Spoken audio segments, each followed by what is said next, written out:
شيلة من كلمات الرائد حسين وعاه المرادي. إنتاج التوجيه المعنوي للواء 143. يقول شاعر نسبته صيادي من روس قوم للعدا صياده، سيف مراد مذحجي واجدادي كانوا على جيش الصحابة قادة. فروه وهاني سادتي واسيادي قاده لها النصر المؤزر عاده، وقيس بن مكشوح خيله عادي فارس بمجده خلده لأحفاده.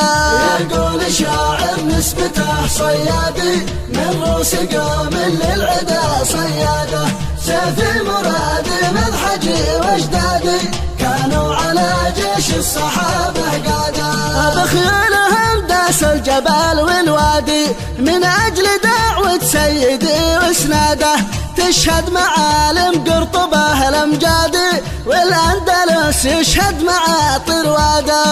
يقول شاعر نسبته صيادي من روس قوم للعدا صياده، سيف مراد مذحجي واجدادي كانوا على جيش الصحابة قادة. تاريخنا صعت رثه لأحفادي واليوم سن الرمح يا حداده، ما دام والحوثي يريد بلادي يفدى ثراها الفارسي والسيادة. يقول شاعر نسبته صيادي من روس قوم للعدا صياده، سيف مراد مذحجي واجدادي كانوا على جيش الصحابة قادة. اتعاهدوا من دونها الافرادي ووقع العهد الوثيق القاده، الحرب شبت نارها وقادي تحرق وجه المعتدي واكباده.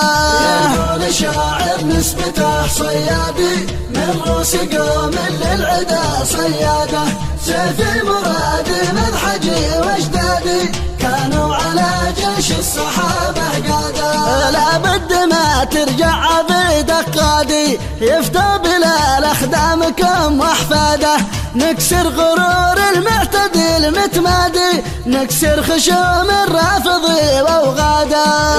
يقول شاعر نسبته صيادي من روس قوم للعدا صياده، سيف مراد مذحجي واجدادي كانوا على جيش الصحابة قادة. نكسر غرور المعتدي المتمادي نكسر خشوم الرافضي واوغاده، مرادي يا صوت المنادي نادي دوسوا على الزنبيل والقواده. يقول شاعر نسبته صيادي من روس قوم للعدا صياده، سيف مراد مذحجي واجدادي كانوا على جيش الصحابة قادة.